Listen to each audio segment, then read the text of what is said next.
예, 좀 늦게 시작하게 됐어요. 오늘 식구들이 몇 명 안 나왔고 새로 오신 분이 있는데 기다리게 해서 죄송합니다. 예, 오늘은 그 삼국유사 기이편 가락국기를 할 건데요. 그 내용 중에서 수로왕과 허왕의 국제결혼 이야기를 중심으로 해서 풀어갈 거예요. 예, 실제로 이련 스님이 가락국기를 삼국유사에 채록을 해놓지 않았다면 지금 뭐 문재인 정부도 가야사를 뭐 좀 더 밝히라 하는데 밝힐 문헌적인 자료가 거의 없어요. 외국 자료가 뭐 몇 줄 안 되는데 그나마 가락국기를 채록을 해놓으셨기 때문에 가야사에 대해서 그나마 어느 정도 개괄적인 건 알 수 있는 그런 정보가 여기 많이 들었거든요.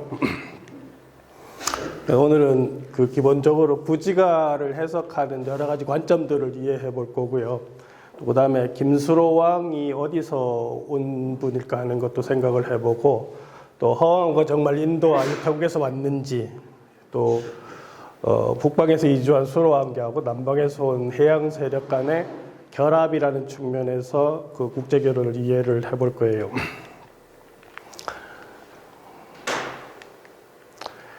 그 실제로 제가 자주 얘기하지만 적어도 기원 전후까지로 보면 특히 한반도 남부 지역, 뭐 한반도 전체를 해도 그래요. 우리는 사실은 거의 다 이주사예요. 고대사는 다 국제적인 이주사인데 대부분 이주해서 신주 들어온 분들이 권력의 정점을 쓰는데 그게 반복적으로 되는 거예요. 그러니까 지금은 이제 고정되어 있으니까 조금 다른 관점이겠지만 그 당시에는 이주해 오신 분들이 사실은 더 선진이고 더 정치적 기술도 있고 또 어떤 상품 생산력이나 이런 것이 높아서 이주하신 분들이 권력의 정점에 있었는데 지금 제가 자료를 찾아보니까 공식적인 자료가 경주가 인구가 줄었더라고요, 최근에. 그 한수원 온다고 핑계대고 집값만 잔뜩 올려놓고 인구는 줄었대요. 집값이 어떻게 될지 모르겠어요. 그러니까 지금 2017년 공식 통계가 25만 7,903명으로 지금 줄어들었더라고요. 근데 지금 경주에 우리나라 전체 2018년에 200만 명 정도가 외국인 노동자가 있고 그 중에서 경주에는 그 외국인 노동자들은 한 10,000명 정도 체류하는 거로 돼 있어요. 이주 결혼하신 분들 말고 순수하게 노동자들이 한 10,000명 정도 있는 거로 되어 있고 김해 같은 데도 보니까 상당히 많이 있는데 분포가 진짜 상당히 방대하더라고요. 그런데 대체적으로 보면 중앙아시아하고 중국 쪽이 북방 쪽이고 대부분 남방에서 온 사람들이 훨씬 더 많은 거로 지금 돼 있거든요. 인도 같은, 김해 같은 데도. 그래서 좀 전에 말씀드렸듯이 기원 전후까지는 한반도는 이주민들이 주도했던 관점으로 역사를 이해를 해야 돼요.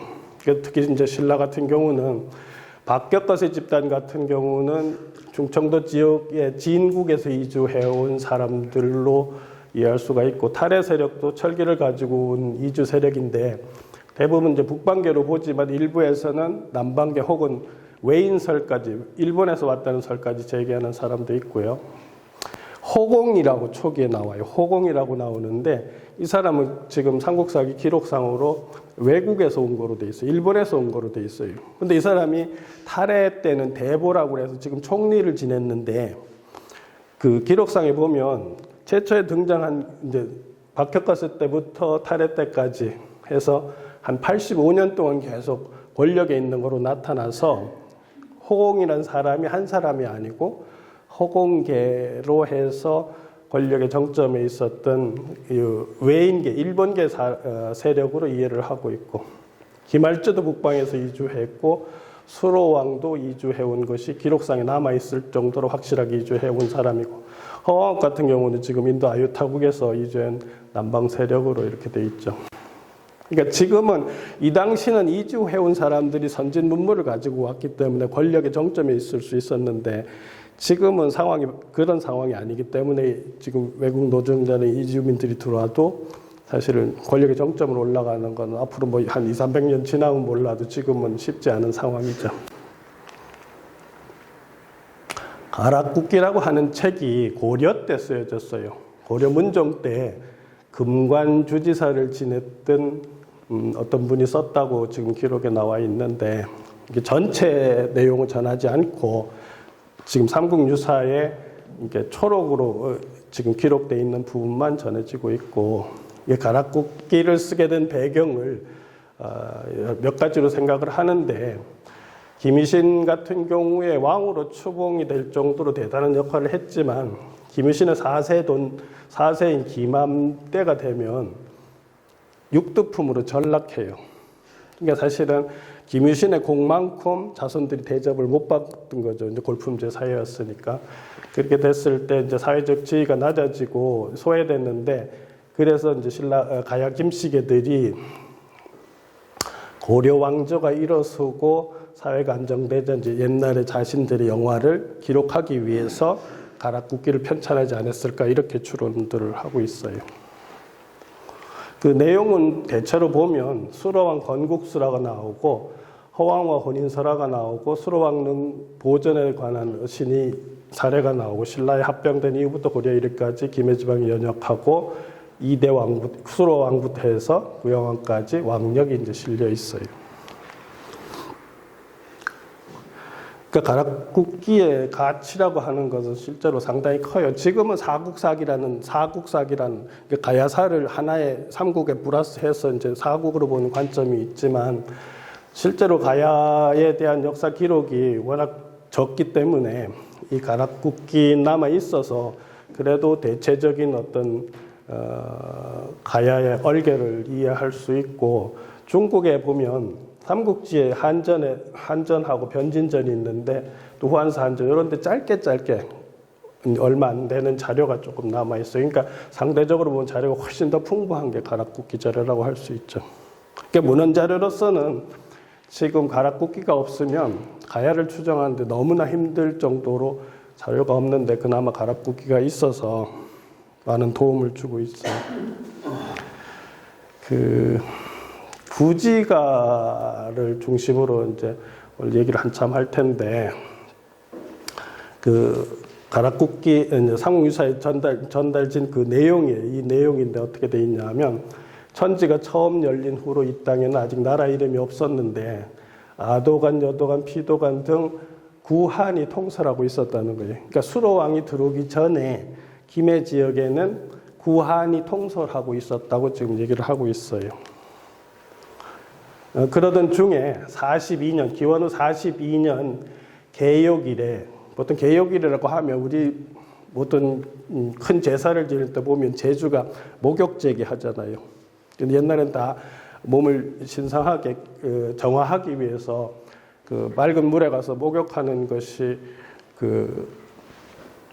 관례였는데, 그 개욕일에 구지에 이상한 소리로 부르는 기척이 있어서 한 200~300명의 무리가 모였는데, 형체는 감추고 소리만 내어 말하기를 여기 누가 없는가라고 했고, 구관들이 대답하기를 우리들이 있습니다 하니까 또 말하기를 내가 있는 곳이 어디인고 하니까 구지입니다 대답하자 또 말하기를 하늘님이 나에게 이곳에 새로운 나라를 세우고 임금이 되라고 한 까닭으로 여기 내려온 것이다 하고 수로 쪽에서 얘기를 하는 거예요.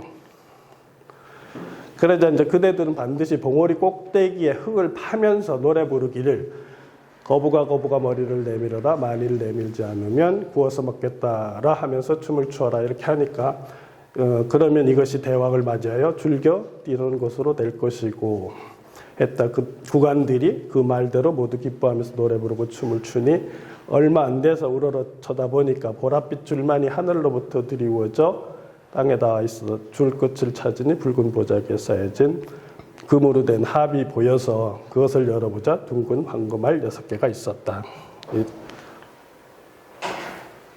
근데 이 구지가의 내용인데, 이제 수로왕이 이게 전체적으로 보면 구관들이 통치하고 있는 세계에 지금 수로왕이 이제 내려오는 거예요. 근데 이 내려오는데 구지봉에 모여서 지금 수로가 일종의 그 종교적인 그 권위를 가지고 지금 자기가 이 땅에 왕노릇하러 왔다고 지금 얘기하는 건데, 구지가가 보면 삼국지 다른 데도 나와요. 어디에 나오냐 하면 수로부인조에도 해가에도 나오는데 내용이 거의 비슷해요. 거부가 수로부인을 내놓아라. 남의 부인 빼앗간 죄 그거 얼마나 큰가. 내가 만약 거역하고 바치지 않는다면 그물을 넣어 사로잡아 구워 먹으리라. 이렇게 나와요. 내용이 상당히 비슷한데 이렇게 보면 당시의 구지가 형태, 우리나라 지금 아리랑도 보면 여러 버전이 있듯이 구지가도 당시에 여러 버전이 있었다고 볼 수가 있는 거예요.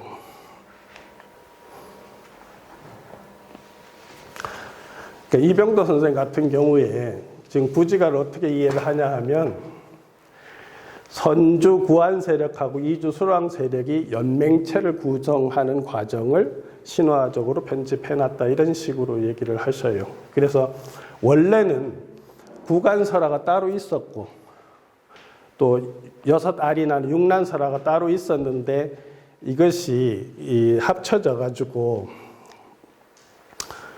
구성된 것이 구지가가 아닌가 이렇게 예측을 하시죠. 구지봉은 토착 세력의 제사터라고 보는 게 맞아요. 대체로 제가 보시면 뒤에도 자료가 있는데 동북아시아에서 보면 고고학적으로 그 거북이를 신성하게 하는 내용이 어디서부터 나오냐 하면 자주 얘기하는 홍산문화부터 홍산문화에도 보면 옥으로 된 거북이 참 많이 있어요. 그 다음에 돌판 위에다가 이렇게 거북이를 이렇게 새겨 놓은 것도 있어요. 이런 유물들이 나오는데 이게 벌써 기원전 3500년경에 이미 이런 것들이 나오는데 대부분 이 구지봉이라고 하는 것이 제가 처음에 홍산 답사 갔을 때 그런 경험을 했어요. 어떤 경험을 했냐 하면 거기가 지금 우아량이 아니고 우아량 밑에 가면 이렇게 원형 재단이 이렇게 있는 데가 있어요. 재단이 있는 데가 있는데 지금 그 이름이 생각이 안 나는데 그 재단을 방문하기 위해서 우리가 그쪽 지역으로 가서 저녁에 잠을 자고 새벽에 꿈을 꿨는데 되게 재밌는 꿈을 꿨어요. 꿈을 어떻게 꿨냐 하면 이 재단이 있는데 이 재단의 형태가 거북이처럼 생겼어요. 진짜로. 그런데 재단이 머리에 위치하더라고. 근데 이건 그냥 우연이기도 하지만 구지봉하고 같은 의식이 반영된 것 같아요. 그러니까 그 홍산문화 지역에 있었던 재단도 보면 거북이 형태의 머리 부분에다가 재단을 만들어 놨거든요. 기원전 3000년경에. 근데 지금 구지봉도 결국은 구간들이 어떤 제의를 하든 제사터라는 거예요. 근데 이런 관념을 우리가 어떻게 이해를 해야 되냐 하면 춘천에 가면 춘천을 우리가 옛날에 맥국이라고 했는데 한자로 어떻게 돼 있었냐면 우수주라 했거든요. 우수주라고 했어요. 이게 뭐냐 하면 우리로 하면 소머리주잖아요. 그죠? 그러면 이 관념도 똑같은 거예요. 지금 내가 거북을 설명한 거 똑같은 게 뭐냐면 소가 있으면 몸이 있고 그러면 여기가 소머리잖아요. 그러니까 소라고 하는 걸 상징적으로 대지의 모든 생명력이라고 생각을 하면 이 생명력을 끌고 가는 거는 소머리가 끌고 가잖아요. 그죠? 그러니까 이러한 관념이 이제 거북에도 그대로 반영이 됐다는 거예요, 제 말은. 그러니까 결국은 구지봉이라는 것이 수록에가 들어오기 이전에 구간들의 그런 어떤 천제를 지내는 혹은 천지의 제사를 지는 제사터였다는 하는 이런 관점이 옳다는 거죠. 최광식 선생이라고 우리 문화재청장 하셨던 분은 구지봉이란 이름이 우리 굿할 때 원래 굿봉이었다는 거지. 근데 굿봉이 구지봉이 됐다 이렇게 표현하는데 그렇게 하시는데 이거보다는 제가 지금 설명한 것이 더 맞을 가능성이 있어요. 그 삼국지 위지 동의전 주석에 보면 주석에 인용된 그 위략을 인용했는데 보면 뭐라고 돼 있냐면 수로 집단 그들은 외지에서 옮겨온 사람이 분명하다고 기록이 돼 있어요. 그러니까 김수로 계통은 당시에 한반도 남부에 선주하던 사람이 아니고 어딘가 외부에서 이주해 왔다는 것이 위략에 들어있는 문헌 기록상으로 확실하게 이주민이라고 되어 있는 거죠. 그러니까 부관이 살고 있는 동네에 외부에서 이주한 게 수로계라는 거예요. 근데 구지가에 보면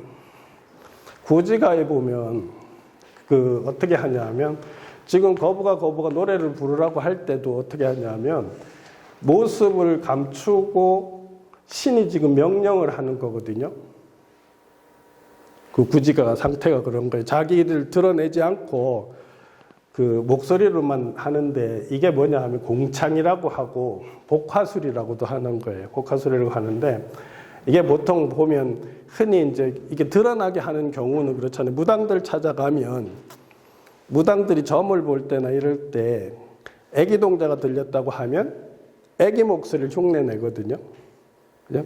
그러니까 할머니가 들어왔다 하면 할머니 목소리를 흉내내는 거예요. 그러니까 이게 뭐냐면 무당한테 신이 빙의된 상태를 의미한다고 하는데 그런 것을 설화적으로 지금 표현했다고 지금 주장을 하는데 그 일본 사람 삼풍창형 같은 경우도 보면 샤만이 실제로서 공창의 무의를 표현한 것으로 보았다 이렇게 얘기하는데 이게 어떤 거냐 하면 옛날에 그 코미디언 중에 복화설 잘하는 분이 있었어요. 지금은 돌아가셨는데 이 복화설이 언제부터 생겼냐 하면 제가 자료 찾아보니까 이집트에서도 있었어요. 이집트에서도 복화술을 했는데 어떻게 하냐 하면 이렇게 신전이 있잖아요. 신전이 안에 신상이 있어요. 신상이 있으면 이를테면 동짓날 아침에 신상의 얼굴에 빛이 도르게 설계가 돼 있어요. 신전 자체가. 지금 우리가 흔히 석굴암 같은 데도 동짓날 그 해가 뜨면 일출이 뜨면 빛이 이마에 닿는다고 하잖아요. 보통 고대 신전들은 이렇게 설계를 많이 하거든요. 그러면 동짓날 아침에 해 뜨기 전에 의식을 집전을 하는 거예요. 그럼 제사장들하고 다 모일 거 아니에요. 그러면 해가 떠서 빛이 얼굴에 딱 들어오면 신의 음성이 나타나는 거예요. 근데 신의 음성이 나타나는데 이 신의 음성을 누가 하냐면 여기 서 있는 제사장이 하는 거예요. 입을 안 열고 하는 거죠. 그러니까 마치 실제로 햇볕이 쫙 들어와서 신상의 얼굴이 딱 비치니까 신이 들어와서 이 신상이 말하는 것처럼 입을 다물고 흉내내는 게 그게 공창의 목화술이거든요. 그러니까 지금 여기서도 구지가에서도 그게 반영이 된 거예요.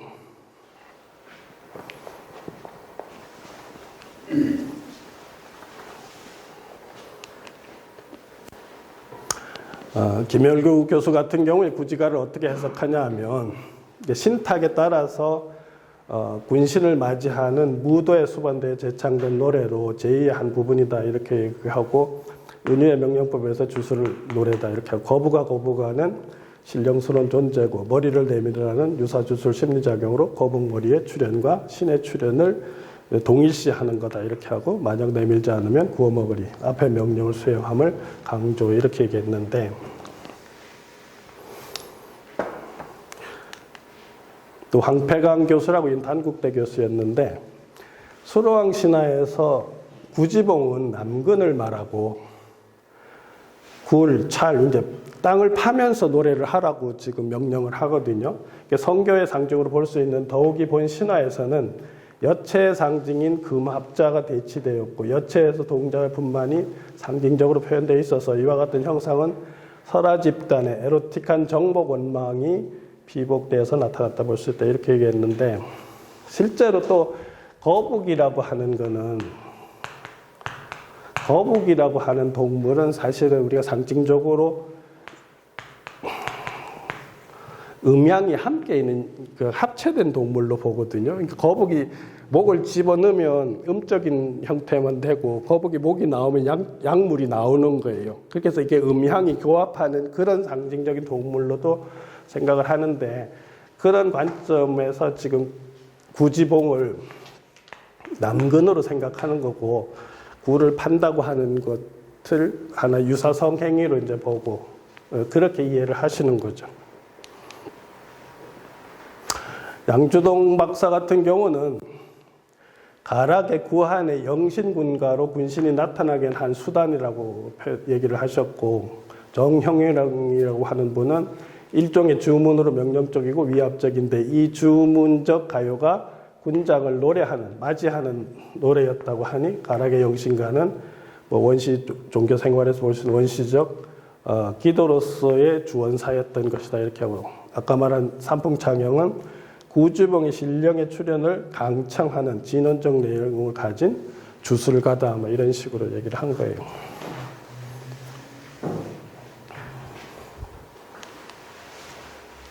김사엽 선생은 원신이 노래를 가지고 신령과 교감할 수 있는 것으로 관념해서 주술 축도에 영위한 것으로 사용하던 종교적 생활을 일반이 엿볼 수 있는 자료다. 또 조향이란 사람은 가락국의 영신군가는 샤머니즘계의 마술적, 주술적 가요의 좋은 예들. 이가원이라 국거학자였죠. 중앙집권적인 귀족 왕국으로 발전하면서 신의 신성함을 강조하기 위해서 이 노래를 지어서 구주봉을 중심으로 사는 농부들에게 부르게 했다. 뭐 이런 식으로 다양하게 해석을 해요. 근데 보면 지금 제가 자료를 찾아보니까 이 거북을 토템으로 이해를 하더라고요. 토템이라는 것은 잘 아시다시피 특정 종족이 자기 종족과 관련해서 신성하게 여기는 동물인데, 황폐강은 뭐냐 하면 번작이 이끼경 구워 먹을래 해서 거북이 당시 주민들의 토템으로 보고 그 토템을 죽여서 먹는 제의적 행위가 반영된 것이라고 이렇게 설명을 했어요. 그래서 이 구절은 토템인 거북을 죽여 향연을 갖는 제2의 가요적 투사다 이렇게 얘기하셨는데, 근데 이건 잘 모르겠어요. 보통 보시면 곰제의를 보면 지금 20세기 초반까지도 곰제의가 있었는데 어떻게 하냐면 곰을 제의적 곰을 실제로 의례적인 사냥을 하고 죽여서 곰의 가죽을 벗겨서 둘러 앉아서 곰을 먹는 의식들을 해요. 근데 그런 것처럼 토템을 잡아먹는 거로 지금 황폐왕은 얘기를 하는데, 이 부분은 실제로 우리가 우리 한반도에서 그런 게 있었는지는 잘 모르겠어요, 문화적으로. 근데 제 생각인데 이거는 거북이 김수로의 토템일 수는 없다는 거예요. 왜냐하면 아까도 말했지만 거북 토템은 요한 문명에서 홍산 문화로 이어지고 이게 지금 한반도로 계속 이어져요. 제가 그 전국에 다니면서 그 바위 신앙을 조사를 해보면 이렇게 알타가 대형 알타가 있고 소형 알타가 있는데, 알타가 있는 이런 부분에 가서 그 바위를 조사하다 보면 이 바위의 자연석의 거북처럼 생긴 데다가 눈을 돌로 갈아놓고 목을 인위적으로 갈아놓은 부분이 많이 있어요, 실제로. 근데 이게 제가 중국 천산에서도 발견을 했고, 실제로 발견을 했고, 천산에서도 이 토템을 또 따로 만들어 놓은 것도 봤고 했는데, 이게 다 뭐냐 하면 산정에 있어요. 이 거북이가 보면 산정에 있는데,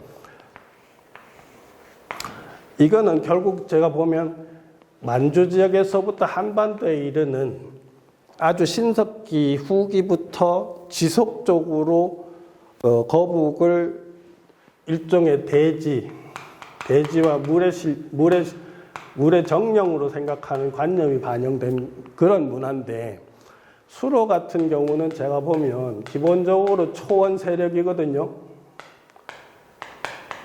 초원 세력인데 이 초원 세력들은 대부분 태양신 신앙을 가지고 사슴이나 이런 계통을 자기들 토템 동물로 삼아요. 근데 제가 알기로 지금 적어도 중앙아시아 쪽에서 거북을 토템으로 가진 초원 세력은 없다고 보거든요.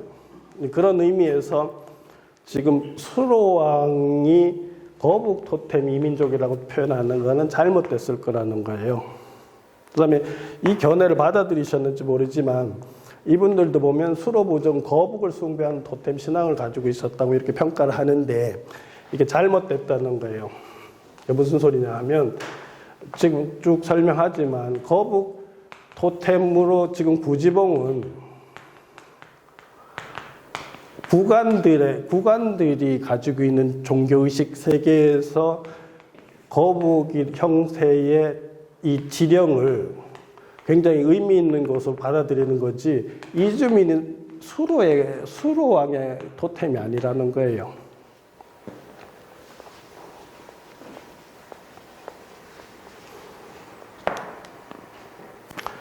지금 구지봉에 보면 다 보셨겠지만 기원전 4, 5세기 경에 고인돌이 있어요. 구지봉에 정상이 있는데 이게 지금 제가 표현하는 건 뭐냐 하면 이건 제 말인데 구지봉의 무인 구한하고 이 주민들은 제가 말하는 진인들일 거라는 거예요. 그래서 구지봉 고인돌은 진인의 문화고 이게 무슨 소리냐 하면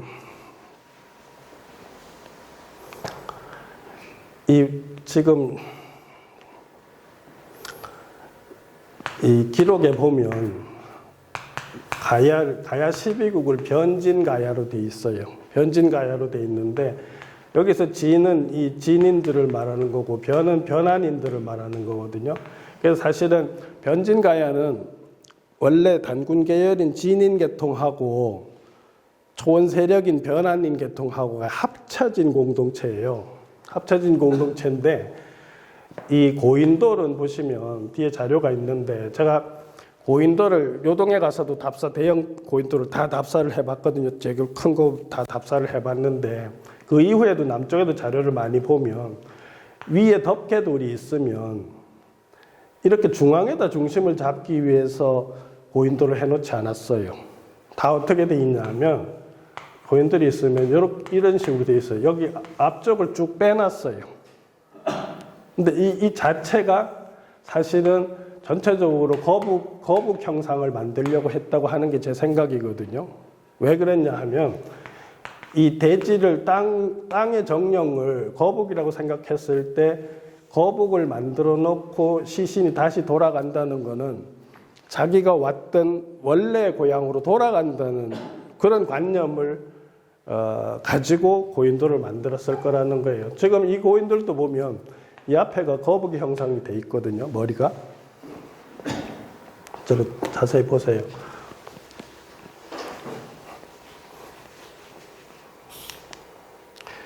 그래서 실제로 지금 김해 그 지세예요. 원래 여기 일본 애들이 목 잘라놨던 거 지금 복구했잖아요. 그래서 여기가 지금 거북이 머리인 거예요. 머리고 이렇게 해서 여기 분선 산성 있죠.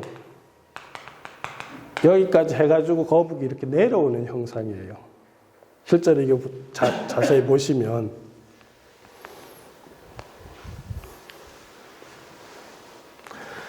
여수에 가보신 분들 향이랑 가보시면 향이랑도 거북 형태예요. 향이랑도 앞에 바다로 머리가 쭉 들어가고 지금 주차장 있는데 목이 돼가지고 이렇게 향이랑이 이렇게 돼 있거든요. 근데 지금 여기 형태가 그대로 돼 있어요. 지금 황폐강 같은 경우도 아까 제가 말한 대로 거북이 머리는 원초적으로는 군주의 뜻이라고 얘기했는데 이게 동양 문화사에서 아까 말한 소머리가 지금 우리 신라로 왔던 스사노 풍신계열을 이 사람들이 일본으로 가면 스사노 노미코토가 되거든요.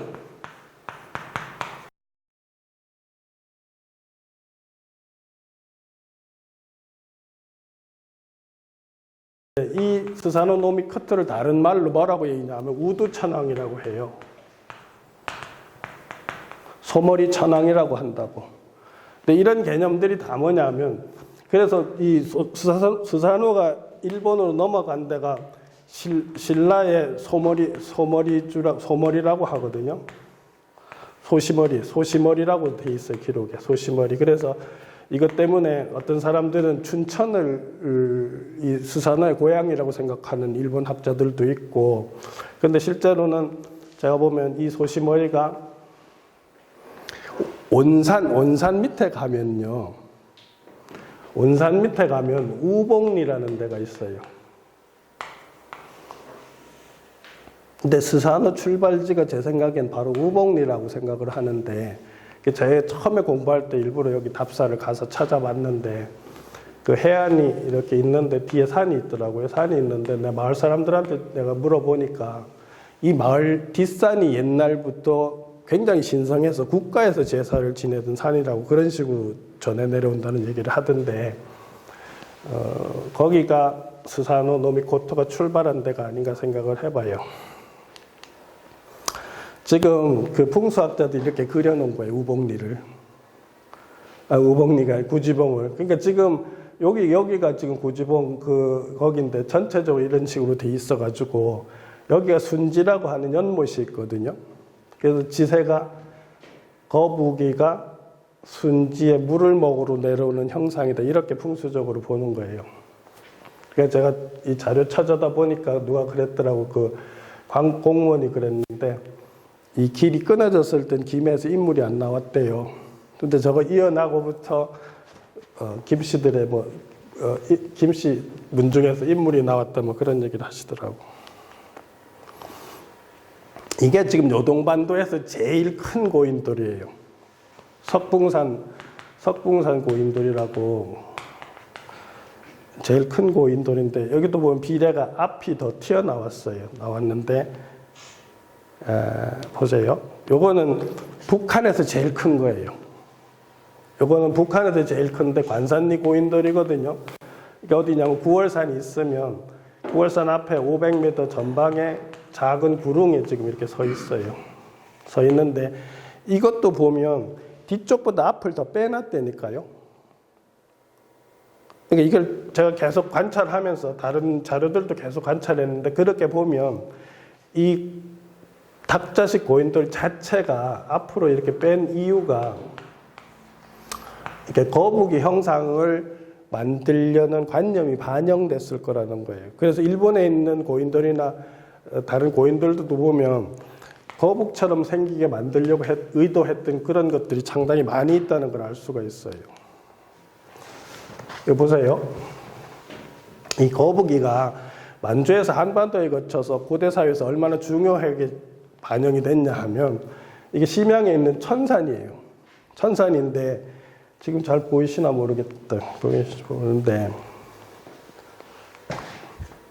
이렇게 보면 지금 이렇게 거북이 등이고, 여기 지금 바위에 이렇게 구멍을 파놨거든요. 제가 이걸 일부러 기어 올라가 봤어요, 여기 바위를. 근데 여기 일부러 인공으로 눈을 파놨어요. 왜냐하면 전체적으로 거북이 형상을 만들려고 하는 거예요. 근데 이런 걸 보통 점신이라고 하거든요. 활용 점정할 때처럼 자연석에서 유사한 데다가 두 가지로 하더라고요. 하나는 눈을 파고 하나는 목을 강조하는 식으로 해서 거북이 느낌이 오도록 해요. 그런데 이게 지금 북한산이거든요. 북한산인데 지금 이렇게 보면 여기 거북이 머리고 여기 목이잖아요. 여기 등이잖아.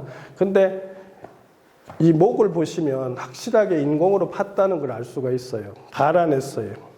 무슨 소리냐 하면 만주에서부터 한반도 전체의 조상들이 거북을 굉장히 신성한 동물로 여겨서 제의적 대상으로 삼았다는 거예요. 지금 여기에서 가까운 데는 천성산에 가도 있어요. 천성산에서도 제가 찾아놓은 게 있는데 이런 식으로 해놓은 게 굉장히 많아요. 또 보여드리면 이건 속리산 수정봉 거북바위거든요. 정상부에 지금 해서 거북 목을 해놨잖아요. 그죠? 이건 어디냐 하면 월출산 구정봉 있는데요. 월출산 구정봉 바위가 있으면 이렇게 올라가기 바로 밑에 요쪽에 지금 있는 건데 이게 거북이 머리로 형상이 돼 있잖아요. 그죠? 근데 여기 기우제를 지는 기록이 쓰여 있거든요. 그러니까 지금 무슨 자료를 보여드리는 거냐 하면 구지가가 나오게 된 그 구지봉이 구지봉 전설만이 아니고 우리 조상들이 그 거북이가 지령, 지신의 영, 뭐 지령이라는 개념을 가지고 전국에다 해놨다는 거예요. 그렇게 이 자료를 보면, 그러니까 단순히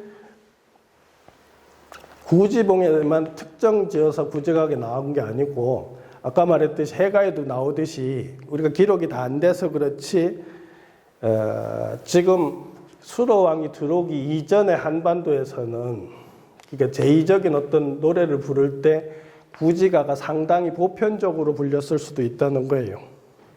이런 자료들을 보면. 왜냐하면 분명히 종교적 흔적이 있거든요. 전국에, 만주에서부터 한반도까지 전국에 있단 말이죠. 그러면 그 구지가와 같은 형태의 주술가가 상당히 보편적으로 있었고, 그 보편적으로 있었는데 그 구지가의 그런 보편적인 주술가는 초원 세력인 수로 계통의 토템일 수가 없다는 거예요. 지금 학자들이 그런 얘기를 앞에서 두 사람이 하고 있지만, 제가 이렇게 자료를 가지고 판단했을 때는 그럴 수 없다는 거죠. 그래서 보세요. 이거는 제가 해석하는 건 뭐냐 하면, 우리가 사신도를 보면, 그죠? 북쪽이 현무고, 좌청룡이고, 남주작이고, 백호잖아요. 그럼 이거는 다 이렇게 상징을 쉽게 이해할 수가 있어요. 근데 지금 현무 같은 경우는 거북이 몸을 구렁이가 감고 있잖아요. 뱀이 감고 있잖아요. 그럼 이걸 뭘 나타내려고 했겠어요? 봐세요. 이게 오행이 돌아간다고 생각을 하면 현무에는 수고, 이게 겨울이잖아요. 그러면 백호에서 수렴이 돼가지고, 천직인 수렴이 돼서 겨울이 되면 땅속의 잠재태로 음적인 거북이의 생령하고 양적인 뱀의 생령이 현무라는 상징으로 나타난 거예요. 음양 기운이 잠재태로 들어있다는 거예요. 땅속에. 잠재태로 들어있다가 이게 봄이 되면 정령으로 해서 수목이 일어나는 거고, 그죠? 일어나기 시작했다가 번성했다가 수렴했다가 다시 들어가는 거죠. 그러니까 여기서도 거북은 음양 가운데 약간의 대지 여성적 음적인 에너지, 땅에 있는 정령, 이런 것을 상징해서 저렇게 만들었을 거라는 거예요. 근데 이게 올해인가 나온 건데요. 고령 지산동 고분에서 나온 거예요. 나온 건데, 이게 지름이 5cm 정도 된다고 하는데, 5세기 말경에 작은 석관묘에서 나왔어요. 근데 여기 나온 내용을 가지고 이 사람들이 대동문화재연구원에서 발굴을 했는데, 요 내용이 가야 건국 신화를 모티브로 해서 그렸다, 이렇게 주장을 하는 거예요. 그러면서 지금 보세요. 거북이고, 이렇게 거북이고, 이걸 남성 성기로 보는데, 아까 똑같은 거예요. 그러니까 거북이 자체가 음양동물이기 때문에, 거북이 몸에 이게 머리가 들어가 있으면 음적인 것만 보이고, 이게 나오면 양적인 거예요. 음양 교합동물로 상징을 하거든요. 그래서 이렇게 해서 지금 이걸 남근으로 보고 지금 거북으로 보는 거예요. 그 다음에 구간들이 지금 춤추고 있는 거로 이해를 하고, 또 이거는 여성이 춤추는 여자고, 요거는 하늘을 바라보는 사람이고, 요게 이제 구지봉 신화에서 이게 금합이 하늘에서 내려오는 장면을 이렇게 표현했다는 거예요. 그래서 이런 게 지금 올해 나왔어요. 올해 지금 발굴해서 발표한 건데, 지금 발굴하신 분들은 저게 구지가를 가지고 그려서 지금 부장한 거로 생각을 한다, 이렇게 발표를 했는데, 전우태 박사는 그게 그렇게 해석하는 게 좀 이르지 않냐고 이제 좀 비판적으로 얘기를 하시더라고요.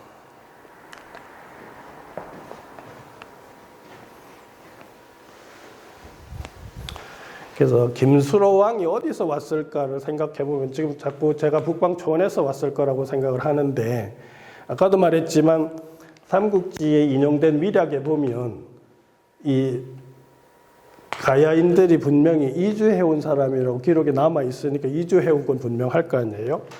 근데 이 자료를 보세요. 이게 지금 유라시아 대륙의 전체에 가야 지명을 찍어 놓은 거예요. 가야 지명을 찍어 놓은 건데 재밌게도 서북쪽으로 가면 가야 지명이 엄청나게 많아요. 그죠? 특히 이 지금 중앙아시아 쪽하고 지금 터키 지역에 굉장히 많이 있다고. 가야 지명. 인도에도 물론 있어요. 우리가 부다가야라고도 있잖아요. 그죠? 가야가 있는데 지금 이 지도를 보면 가야라는 지명이 결국은 중앙아시아를 비롯해서 카스피해 이 주변에서 제일 먼저 발생했다고 볼 수가 있는 거예요. 지도를 보면. 그럼 최소한 이쪽에서 이쪽으로 이제 확산됐다고 볼 수 있는 거죠. 네, 제 강의 많이 들으신 분은 알겠지만, 저는 사실 이렇게 역사를 어떻게, 사만을 쉽게 말하면 어떻게 봤냐 하면, 단군 왕검계의 직계를 진안으로 봤어요. 그 다음에 기자조선이 됐다가, 나중에 한시조선으로 바뀐 주나라 이후 전국시대 사람들을 마한으로 본 거예요. 그 다음에 초원에서 이동해서 들어온 사람을 변한으로 봤어요. 근데 이 초원에서 들어온 사람은 두 그룹이 있어요. 하나는 신라 김씨 계통이 있고, 하나는 부여 계통이 있는 거예요. 그래서 김씨 변환, 부여 변환 이런 개념으로 제가 설정을 했는데, 지금 역사학계에서 삼국지에 나오는 것 중에 가장 못 푸는 대목이 하나가 뭐냐 하면, 이 가야 쪽을 지칭하는데 이게 불애구야 진지렴이라는 단어가 나와요. 근데 이거를 저는 그냥 제 주장이니까 그냥 간단하게 설명하면, 이 지역에 기원전 12세기에서부터 기원전 7세기 초까지 어떤 나라가 있었냐 하면 프리기아라는 나라가 있었어요. 이 나라가 있었는데, 이 나라가 북쪽에서 내려오는 애들한테 갑자기 멸망을 당해서 수도가 완전히 깡그리 다 타버리는데, 그때 살아남은 사람들이 동쪽으로 이주해서 들어온 사람들이 부여라고 지금 제가 설정을 해서 책을 써놓은 게 곡갈무자를 쓴 단군이거든요. 어쨌든 그런 차원에서 제가 설명을 책에서 해놨는데, 그렇게 놓고 보면 이 불애구야가 중검으로 하면 그대로 어떻게 되냐 하면 불이기야가 돼요. 중고음으로 이걸 발음을 하면. 그래서 저는 사실은 이 변한인들이 아까 변진이라고 했죠. 변진가야라고 지금 기록이 돼 있어요. 가야 12국이. 그랬을 때 이 변인들은 사실은 이미 제 논리로 하면 선주부여인이 되는 거예요. 제 논리로 하면. 지금 복잡하니까 다 하는 건 다음에 한번 자세히 해드릴 텐데, 그렇게 하고 보면, 제가 주장한 건 뭐냐면, 아까 그 터키 지역에서 이동해서,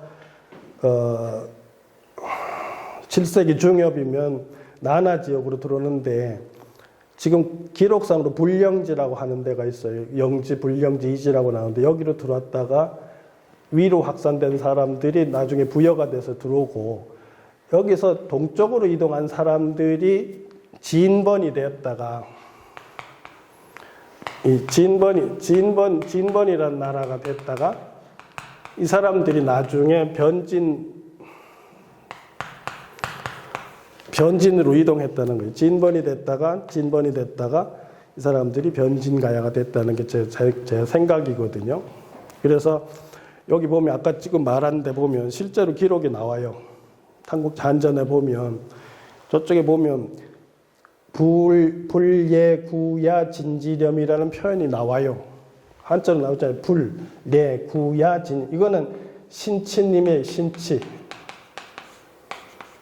불애구야 신치님. 그러면 불애구야 신치님, 불애구야 왕이라는 표현이거든요. 어떤 면에서. 이건 사실은 왜요? 지금 그 나라에서도 가야사 이렇게 해보라고 하는데 지금 자료가 문헌 자료가 전혀 없어요. 지금 말한 대로 그 삼국지는 한전에 몇 줄 나오고 가락국기가 전부예요. 그럼 다른 건 고고학적으로 풀어야 되는데 고고학적으로 푸는데도 한계가 있어요. 지금 근데 어쨌든 제가 입론해 놓은 건 뭐냐 하면 그 유라시아 문명사 이동사로 해서 거대한 흐름 속에 사실은 변진가의 변환인들이 있다는 거예요. 근데 뭐 이건 장기적인 문제지만 제가 보면 많은 걸 설명할 수 있다는 거 나중에 한일 고대서 쓰면 이 같은 맥락으로 연결해서 제가 한번 설명을 다시 한번 할 거예요. 그래서 뭐 이런 표현을 학자들이 하더라고요. 이제 구지가설화는 결국은 토착 세력이 수로왕 세력을 갈등 없이 받아들였다. 사실 우리나라는 재밌는 게 보세요. 단군 신화부터 해가지고 거의 대부분이 이주민들이 들어왔을 때 갈등이 없어요. 희한하게. 공격전쟁 한 것도 없고 방어전쟁 한 것도 없어요. 대부분 보면 자연스럽게 이렇게 같이 섞여서 새로운 공동체를 유지를 하거든요. 근데 이것도 마찬가지로 그렇게 생각을 하는 거예요. 결국은 수로왕계가 후주민으로 철기 문화를 가지고 들어왔을 거라는 거예요.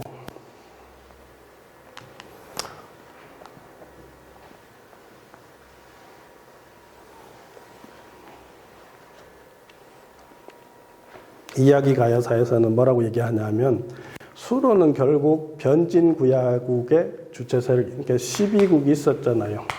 12국의 주체 세력이었을 거라고 이런 식으로 얘기를 하시는 거예요.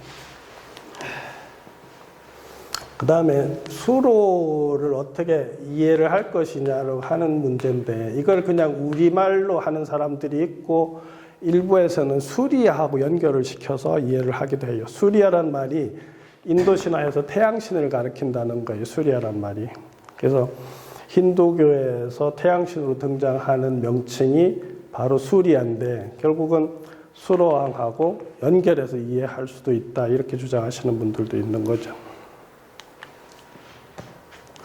이 표현은 상당히 재미있는 표현이에요. 한번 자세히 한번 읽어볼게요. 박용숙 교수라고 아시죠? 박용숙 그죠? 샤먼에 대해서 연구를 제일 많이 하신 중앙대 지금 돌아가셨거든요. 근데 이분 얘기인데 이거 그 제가 책에서 가지고 다 읽어볼게요. 사카족은 스키타이족이며 페르시아인은 사카를 유목민의 뜻으로 읽었고 사카족은 고깔 모자를 썼으며 바빌로니아에서는 그들을 기미리 혹은 김메리안이라고 불렀다는 거예요. 근데 우리는 여기서 기미리에 주목하게 된다. 기미리는 기매와 대응되기 때문이다. 기매를 편안한 소리를 읽으면 기매가 돼서 기미와 접근하고 기매 김씨의 유래가 사카족 기미리에서 나왔을지도 모른다. 이렇게 얘기를 하셨어요. 그런데 이거를 그냥 우습게만 생각할 게 아니고 재밌는 건 신라 김씨하고 같이 김씨를 쓰잖아요. 김수로도 김씨를 쓰잖아요. 그죠? 기본적으로 김몽묘 교수 같은 경우는 이 김씨가 나온 게 알타이산 이게 알탄이 이게 금이라고 하거든요. 그렇게 해서 연결시켜서 김일자하고 연결시켜서 지금 이 신라 김씨든 김씨라고 하는데 지금 이분 같은 경우는 똑같이 사카족으로 보잖아요. 그죠? 같이 사카족이기 때문에 같이 김씨성을 썼을지도 모른다 이렇게 얘기를 하잖아요.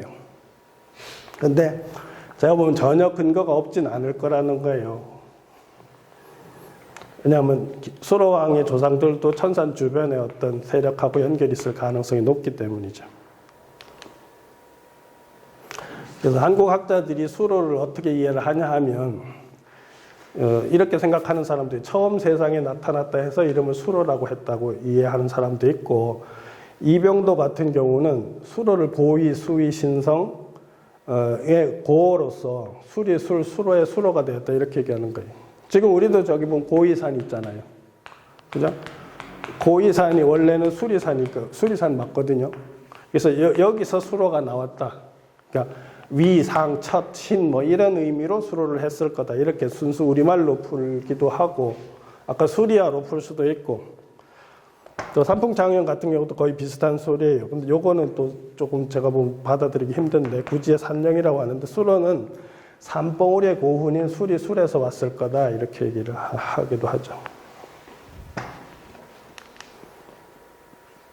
결국은 수로왕 같은 경우는 우리가 다 알다시피 제정일치 시대의 주술왕이었다는 거, 샤먼이었다는 걸 알 수 있어요. 샤먼 왕이었다. 아까 동창을 할 수 있는 거는 사실은 샤먼들 중에서도 상당히 고급 기술이거든요. 그건 수련을 안 하면 못하는 거예요. 입을 안 벌리고 말을 할 정도로 수련을 해야 되는 거거든요. 근데 지금 그 가락국기에 보면 석탈이하고 주술 경쟁하는 게 나와요. 거기 보면 뭐 이런저런 얘기가 나오는데 재밌는 건 뭐냐면 그래서 서로 주술 경쟁을 해보자 했을 때 뭐 탈해가 매로 변하니까 독수리로 변하고 또 탈해가 참새로 변하니까 뭐 새매로 변하고 뭐 이렇게 해가지고 결국은 수로가 더 뛰어난 주술가라는 것이 증명이 돼가지고 탈해가 제가 졌습니다 하고 나와서 아진포로 왔다 그런 얘기잖아요.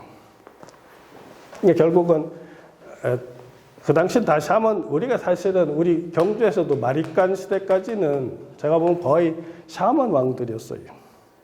그래서 이때는 남자들도 그렇지만 여성 샤먼, 황후들이 상당히 샤먼적 기질을 강력하게 가지고 있었어요.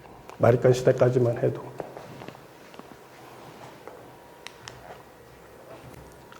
잠깐만 쉬었다 갈게요.